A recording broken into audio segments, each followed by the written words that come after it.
जय श्री कृष्णा दोस्तों, मैं विरेंद्र सिंह सिसोदिया आप सभी का अपने YouTube चैनल पर स्वागत करता हूं। दोस्तों, आज हम ज्यामिति के बारे में अध्ययन करेंगे।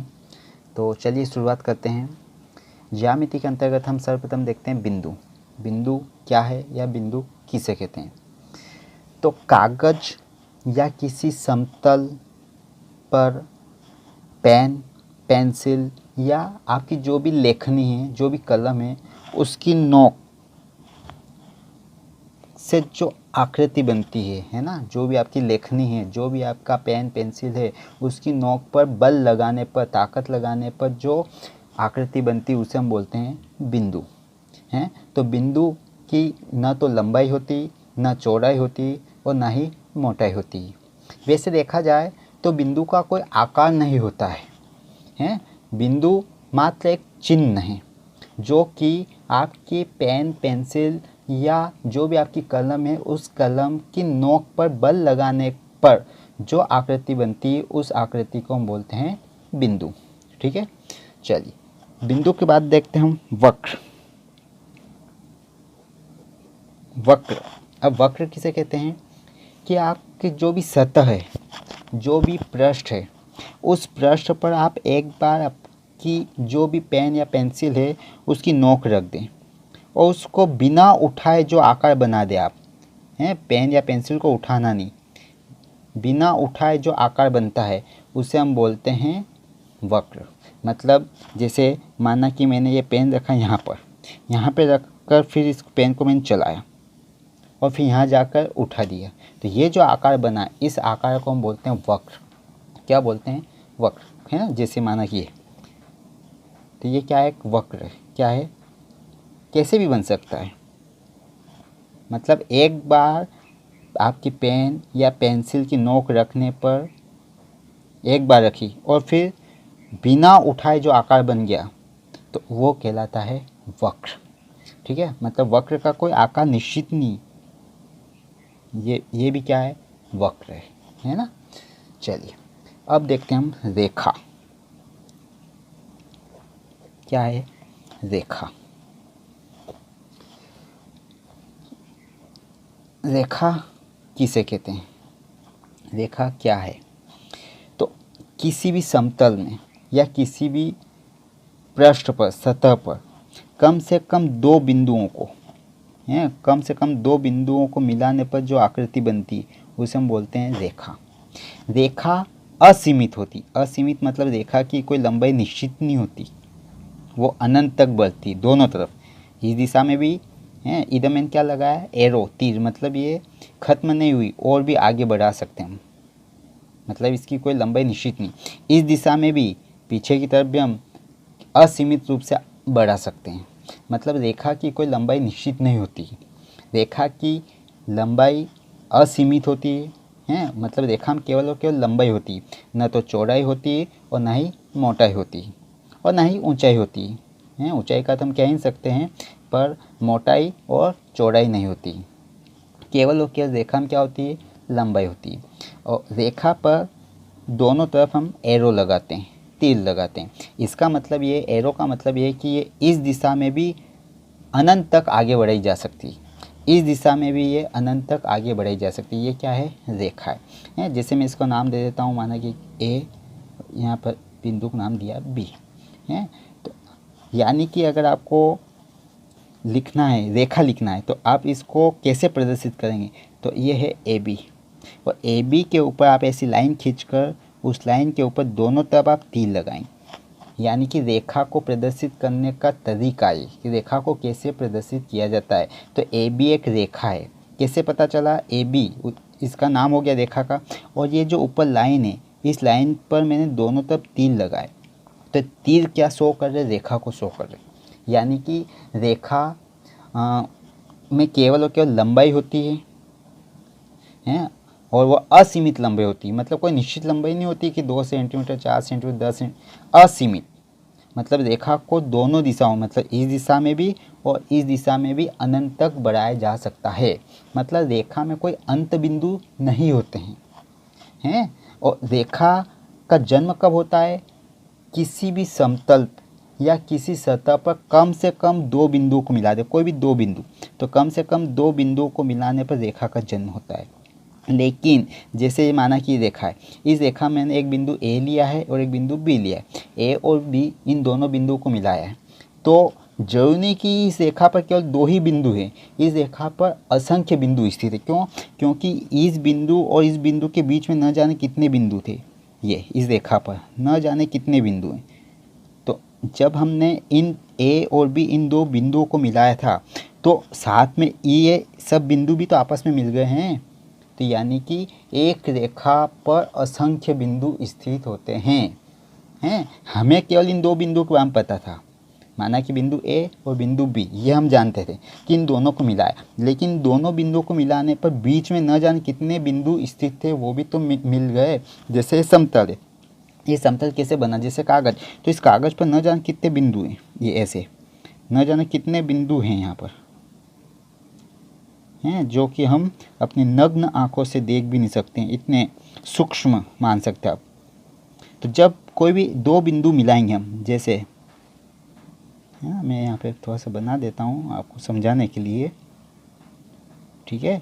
यहाँ पर बहुत सारे पॉइंट ले लिए। जब मैं माना कि मैं इस बिंदु को और इस बिंदु को मिलाता हूँ, इन दो बिंदु को, लेकिन बीच में देखिए आप न जाने कितने पॉइंट हैं यहाँ पर, है ना। तो मैं इन दो बिंदुओं को मिलाता हूँ, इन दो बिंदुओं को मिलाया, लेकिन इन दोनों बिंदुओं के बीच में न जाने कितने असंख्य बिंदु थे, वो सभी बिंदु भी क्या है, इस रेखा पर स्थित है। तो यानी कि एक रेखा पर असंख्य बिंदु स्थित होते हैं। रेखा में क्या होती है? केवल और केवल लंबाई होती है। क्या होती है? लंबाई।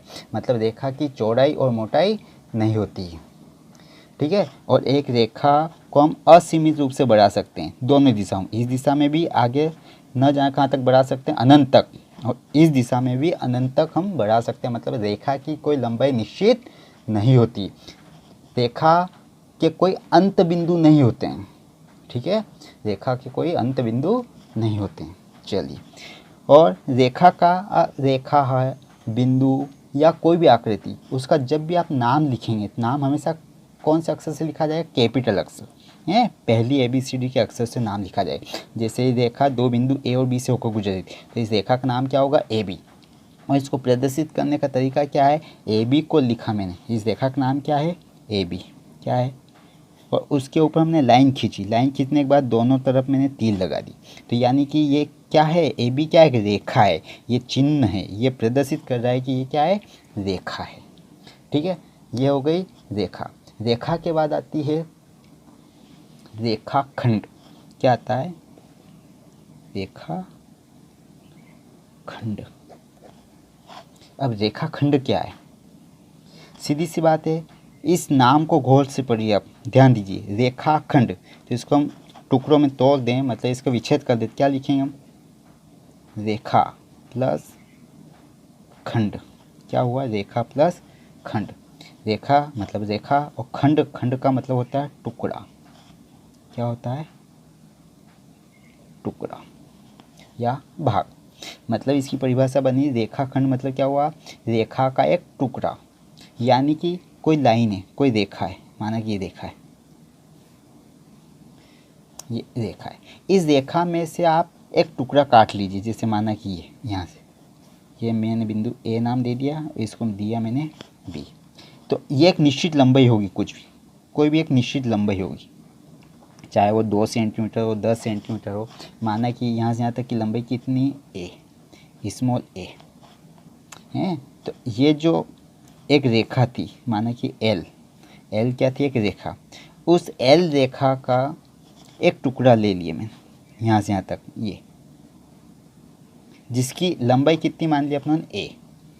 तो ये AB क्या कहलाएगा? रेखाखंड कहलाएगा। क्या कहलाएगा? रेखाखंड। हिंदी में लिखेंगे तो ऐसे लिखेंगे, रेखाखंड क्या है? AB। और इसी बात को अगर मेरे को गणित की भाषा में लिखना है, तो इतना ना लिखकर मैं ऐसे लिखूँगा, चिन्ह के रूप में, प्रतीक के रूप में। कैसे लिखूँगा?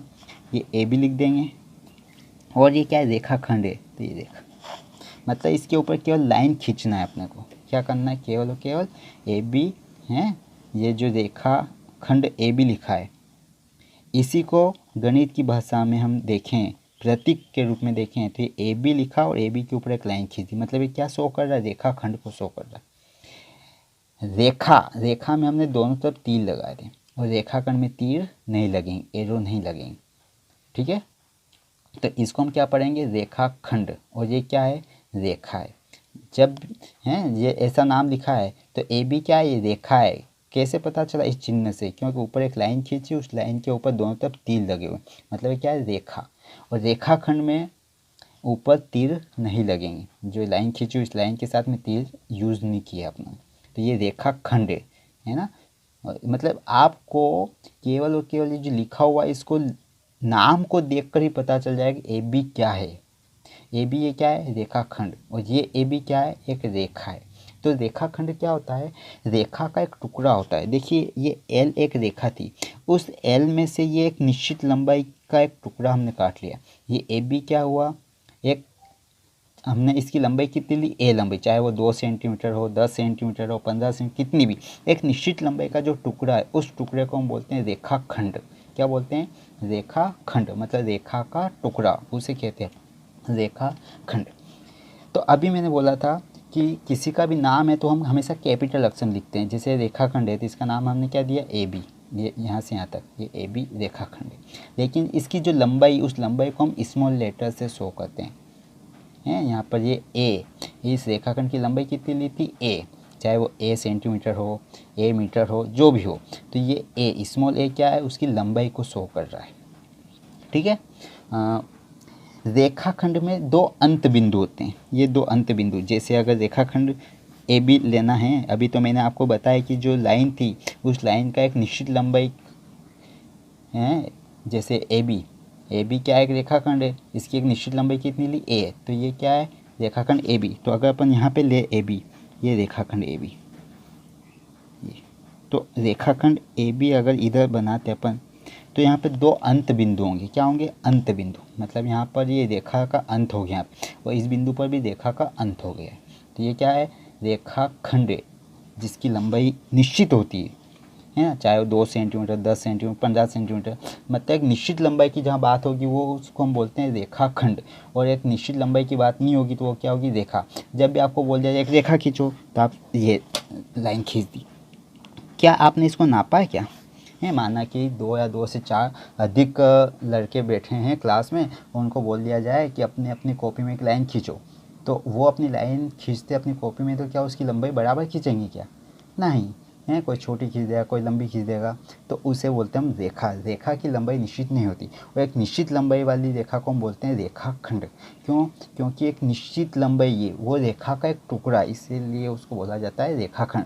तो आप नाम से ही पहचान लेंगे, जैसे यहाँ पे लिखा है ए बी, और ए बी के ऊपर ऐसी लाइन खींची है और लाइन के ऊपर दोनों तरफ अगर तीर लगे हैं तो उसको आप रेखा पढ़ेंगे। और अगर नाम लिखा जैसे ए बी, उसके ऊपर जो लाइन है उसमें तीर नहीं रहे तो क्या है, रेखाखंड है। उसके बाद आता है किरण, क्या आती, किरण। रेखाखंड में ध्यान रखिए कितने बिंदु होते हैं, दो अंत बिंदु होते हैं। कौन से बिंदु होते हैं, अंत बिंदु,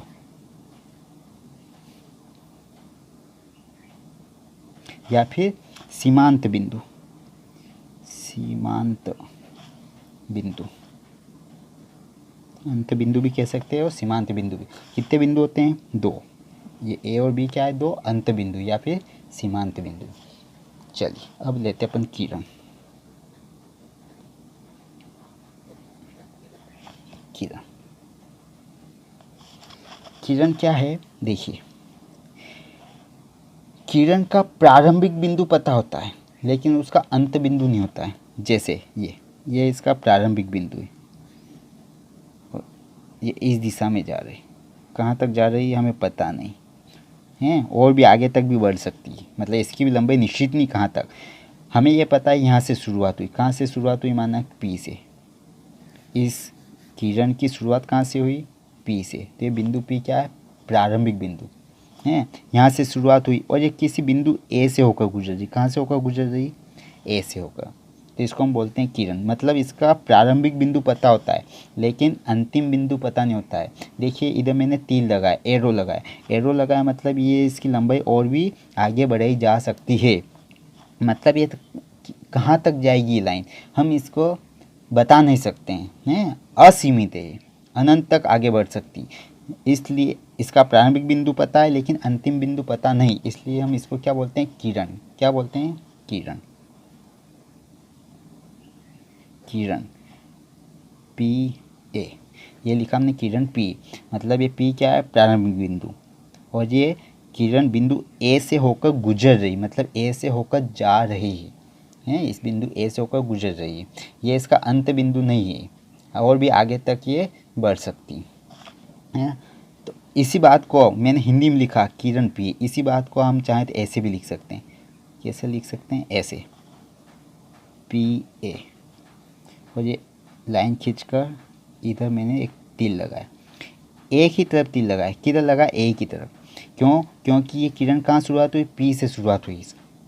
कहाँ से होकर जा रही, ए से होकर जा रही है, पी से चली ए से होकर जा रही, तो इसलिए यहाँ पी से चली और ए से होकर जा रही, इसलिए मैंने ऐसे लाइन खींच कर ए की तरफ तिल लगाया। अगर मैं इसको ऐसे, किरण ऐसे भी हो सकती थी, है, जैसे माना कि तिरछी भी हो सकती, कैसे भी हो सकती, ये जैसे ये मैं माना कि ये यहाँ पे ले लेता हूँ बिंदु P, मुझे ले लेता हूँ बिंदु A। नाम तो कुछ भी दे सकते अपन, कोई दिक्कत नहीं है। तो किरण PA कहलाएगी, क्या कहलाएगी, PA। P से प्रारंभ हुई, कहाँ से होकर जा रही, A से होकर जा रही, इस दिशा में है, ये आगे और भी बढ़ सकती। तो इसका नाम भी हम कैसे लिखेंगे, ऐसे P से चली तो P पहले आएगा, A से होकर जा रही, ये PA, ठीक है। और भी आपको एग्जांपल लेके बता देता हूँ, जैसे ये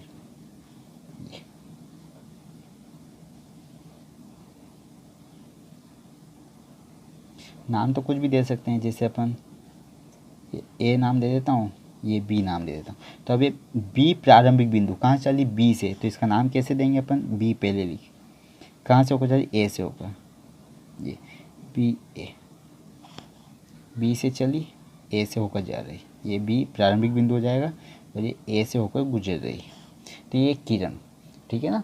तो किरण की कोई लंबाई निश्चित नहीं होती है, और उसका प्रतीक क्या है, कैसे प्रदर्शित किया जाता है, तो जैसे किरण का नाम क्या है, पी ए, तो मैंने लिखा पी ए, और ये किरण है इसलिए इसमें एक ही तरफ तीर लगेगा। देखिए रेखा में दोनों तरफ तीर लगाए थे, रेखाखंड में तीर नहीं लगते हैं, और किरण में एक दिशा में लगेगा। अब कौन सी दिशा में लगेगा, जिस बिंदु से होकर वो गुजरी, पी से प्रारंभ हुई ए से होकर जा रही, तो ये पी से प्रारंभ हुई और ए से होकर जा रही, ये ए से होकर जा रही है ना, इसलिए ए की तरफ तीर लगाया है, जैसे ही पी ए, यहाँ पे भी पी से चली ए से होकर जा रही, तो ये पी, ठीक है। तो ये ध्यान रखिएगा, मतलब कहीं पे कुछ भी नाम लिखा है और नाम के ऊपर जैसे लिखा है, मैंने लिखा ए बी, इसके ऊपर केवल एक लाइन खींच दी, तो इसका मतलब क्या, ए बी एक रेखाखंड हुआ, क्या है, रेखाखंड।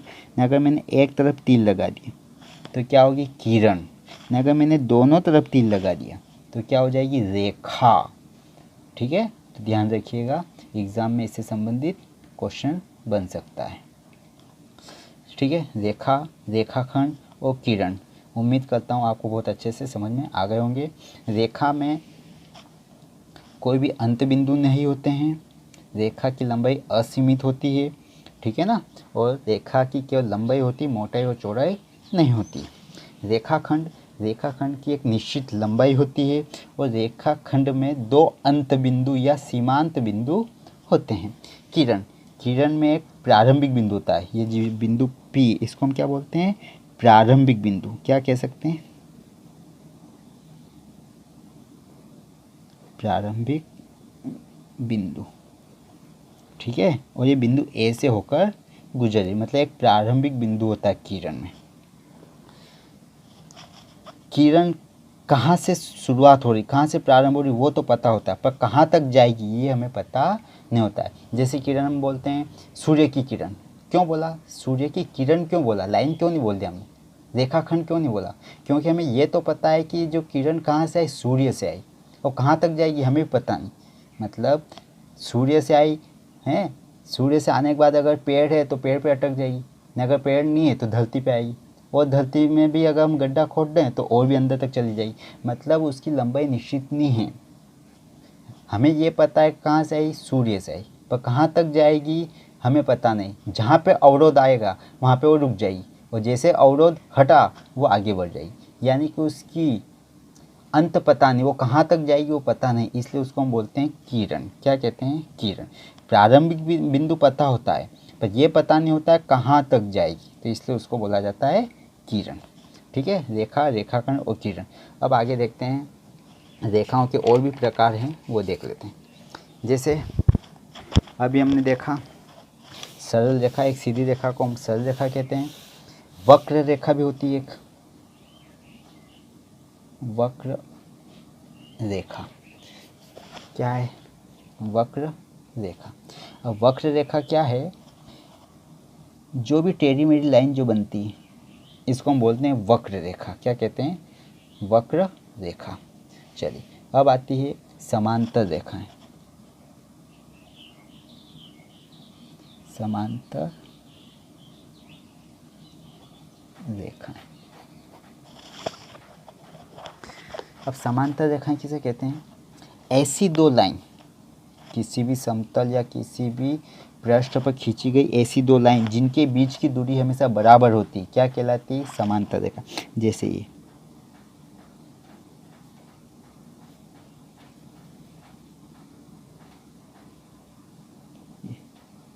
माना कि ये एल और ये एम, दो रेखाएं ले ली, इसका नाम दे दिया एल और इसका नाम दिया एम। एल और एम दो रेखाएं, इनकी ये आगे दोनों तरफ कितने भी बढ़ा दो आप, इधर बढ़ा दो या फिर इधर बढ़ा दो, ये दोनों रेखाएं एक दूसरे को कभी भी नहीं काटेगी और एक दूसरे को नहीं काटेगी, इसलिए क्या कहलाएगी? समांतर रेखाएं। अर्थात ऐसी दो रेखाएं जिनके बीच की दूरी हमेशा बराबर होती हैं। जैसे इनके बीच की दूरी यहाँ पे नापें या फिर यहाँ पर नापें या फिर यहाँ पर, कहीं पर भी क्या होगी? हमेशा बराबर होगी। ऐसी दो रेखाएं जिनके बीच की दूरी हमेशा बराबर होती, क्या कहलाती? समांतर रेखाएं। क्या कहलाती? समांतर रेखाएं। ऐसी दो रेखाएं जिनके बीच की दूरी हमेशा क्या हो? बराबर हो, क्या कहलाती? समांतर रेखाएं। इसी परिभाषा को अपन दूसरे शब्दों में ऐसे भी बोल सकते हैं, ऐसी दो रेखाएं जो आपस में एक दूसरे को कभी भी न काटे। जैसे लाइन, इस एल वाली जो लाइन है इसको हम आगे और कितना भी बढ़ा दें और एम को भी कितना भी बढ़ा दें तो ये एक दूसरे को नहीं काटेगी, या इसको पीछे की तरफ कितना भी बढ़ा दें और इस लाइन को भी हम पीछे की तरफ कितना भी बढ़ा दें, ये दोनों लाइन एक दूसरे को कभी भी नहीं काटेगी, इसलिए क्या कहलाएगी? समांतर रेखाएं। क्या कहलाएगी? समांतर रेखाएं। तो समांतर रेखाएं किसे कहते हैं? ऐसी दो रेखाएं जिनके बीच की दूरी हमेशा बराबर होती है, समांतर रेखाएं कहलाती है। या फिर दूसरे शब्दों में हम कह सकते हैं ऐसी दो रेखाएं जो आपस में एक दूसरे को कभी भी प्रतिच्छेद नहीं करती, मतलब एक दूसरे को कभी भी काटती नहीं, क्या कहलाएगी? समांतर रेखाएं। ठीक है, अब आएगी प्रतिच्छेदी रेखाएं।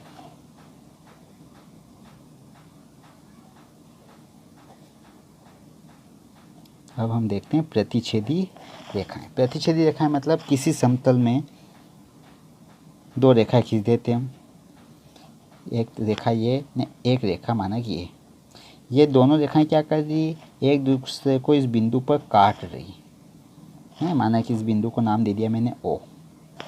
बिंदु ओ पर ये दोनों रेखाएं एक दूसरे को काट रही थी, ये क्या कहलाएगी? प्रतिच्छेदी रेखाएं। क्या कहलाएगी? प्रतिच्छेदी रेखाएं या छेदक रेखाएं भी हम कह सकते हैं। जरूरी नहीं कि एक दूसरे को काटे, जैसे ये लाइन और ये लाइन, ये दोनों क्या है? छेदक रेखाएं या प्रतिच्छेदी रेखाएं। तो आप सोच रहे हो कि इन्होंने तो प्रतिच्छेद तो किया नहीं।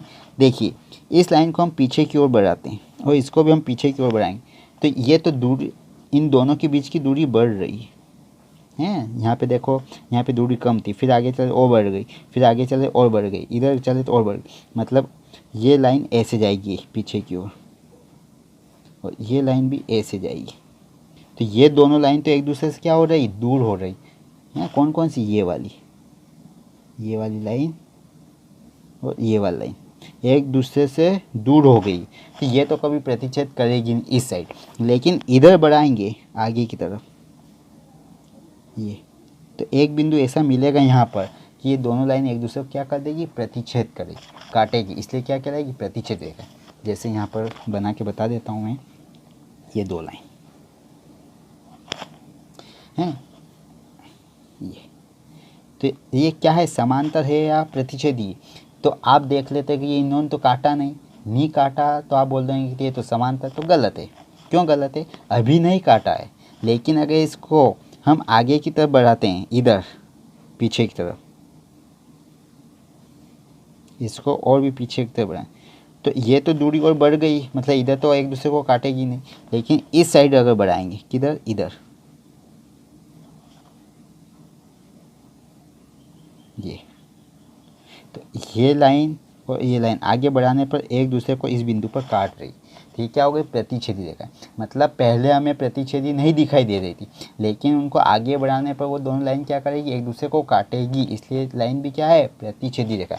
मतलब ऐसी दो रेखाएं जिनके बीच की दूरी बराबर नहीं होती, देखो यहाँ पर दूरी कम है और यहाँ पर ज़्यादा है, तो ये हमेशा ऐसी दो रेखाएं जिनके बीच की दूरी हमेशा बराबर ना हो, सदैव बराबर ना हो, तो वो क्या कहलाएगी, प्रतिच्छेदी रेखा कहलाएगी। क्या कहलाएगी, प्रतिच्छेदी रेखाएं। ठीक है। और समांतर रेखाएं क्या, ऐसी दो रेखाएं जिनके बीच की दूरी हमेशा बराबर होती, कहीं पर भी नाप लीजिए आप, यहाँ पे नापो, यहाँ कहीं पर भी, तो इन दोनों रेखाओं के बीच की दूरी हमेशा बराबर होती, क्या कहलाती, समांतर रेखाएं। या फिर ऐसी दो रेखाएं जो आपस में कभी भी एक दूसरे को काटे न, या ऐसी दो रेखाएं जो कभी भी प्रतिच्छेद नहीं करती, क्या कहलाती, समांतर रेखाएं। ठीक है, समांतर रेखाएं भी हो गई, प्रतिच्छेदी रेखाएं हो गई। अब हम देखते हैं संगामी रेखाएं। कौन सी, संगामी रेखाएं। अब संगामी रेखाएं क्या है, दो या दो से अधिक रेखाएं, दो से अधिक रेखाएं जब एक ही बिंदु से होकर गुजरती तो उन्हें हम बोलते हैं संगामी रेखाएं। जैसे दो रेखाएं कहाँ से होकर जा रही, यहाँ से। इन दो के अलावा अगली एक और रेखा ले लेते हैं, ये भी कहाँ से होकर जा रही है, इस बिंदु से। इस बिंदु को हम नाम दे देते हैं, माना कि ओ। और भी कोई, जैसे ये रेखा, ये भी कहाँ से होकर जा रही, ओ से होकर।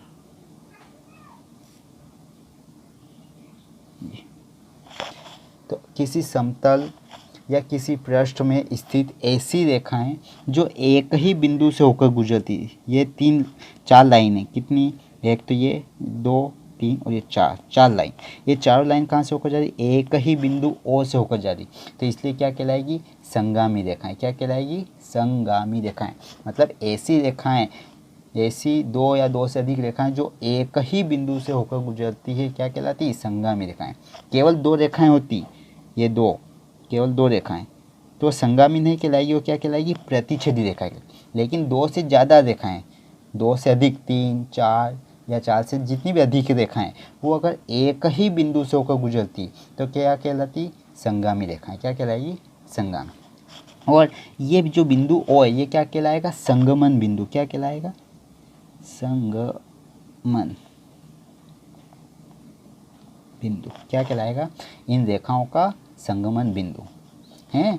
तो यानी कि किसी समतल में स्थित दो से अधिक रेखाएं अगर किसी एक ही बिंदु से होकर गुजरती है तो उन सभी रेखाओं को हम बोलते हैं संगामी रेखाएं। और उन सभी संगामी रेखाओं का केवल और केवल एक ही संगमन बिंदु होता है। संगमन बिंदु कितना होता है, केवल और केवल एक ही होता है ना। संगामी रेखाओं में केवल और केवल एक ही संगमन बिंदु होता है। चलिए, संगामी रेखाएं भी समझ में आ गई। अब हम देखते हैं तिर्यक रेखा। क्या कहलाएगी, तिर्यक रेखा। अब तिर्यक रेखा किसे कहते हैं, तिर्यक मतलब तिरछी रेखा। माना कि कोई दो रेखाएं, जैसे ये, माना कि दो समांतर रेखाएं मान लेते हैं हम, एल और एम, दो समांतर रेखा। इन समांतर रेखाओं को अगर एक तिरछी रेखा काट रही है, ये मान लेता हूँ मैं, रेखा का नाम एन मान लेते हैं। क्या मान लेते हैं, एन। तो एन क्या होगी, रेखा एन क्या, तिर्यक रेखा है। क्यों, क्योंकि दो रेखाओं को काट रही, इन दोनों रेखाओं को क्या कर रही, काट रही, प्रतिच्छेद कर रही, इसलिए इसको बोलते हैं हम तिर्यक रेखा है। एन क्या हो गई, तिर्यक रेखा। एल और एम क्या हो गई, माना समांतर रेखाएं। क्या है, समांतर रेखाएं। और इन समांतर रेखाओं को एन क्या कर रही, काट रही, तो इस एन को हम क्या बोलते हैं, तिर्यक रेखा। हाँ, एक बात को ध्यान रखिएगा, माना कि एल और एम दो समांतर रेखाएं, तो इसको हम प्रदर्शित कैसे करेंगे? जैसे ये एल और एम दोनों क्या समांतर रेखाएं, तो इन दोनों रेखाओं के बीच में ऐसे लाइन खींच देते हैं, तो इसको हम ऐसे पढ़ेंगे, एल और एम क्या है? समांतर रेखाएं, मतलब समांतर रेखाओं को प्रदर्शित करने का चिन्ह है।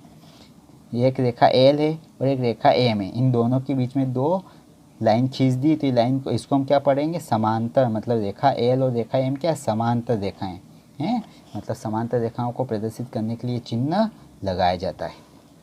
ठीक है, तो समांतर रेखाएं हो गई, प्रतिच्छेदी रेखा हो गई, संगामी रेखाएं हो गई, और तिर्यक रेखा। तिर्यक रेखा किसे कहते हैं? अगर दो रेखाएं, जैसे माना कि एल और एम दो रेखाएं, उन दोनों रेखाओं को एन, ये जो रेखा ये क्या कर रही? काट रही, दोनों को प्रतिच्छेद कर रही, तो ये क्या कहलाएगी? तिर्यक रेखा। और एक और आती है लंबवत रेखाएं या लंब रेखाएं। ठीक है, देख लेते हैं, चलो लंब रेखा।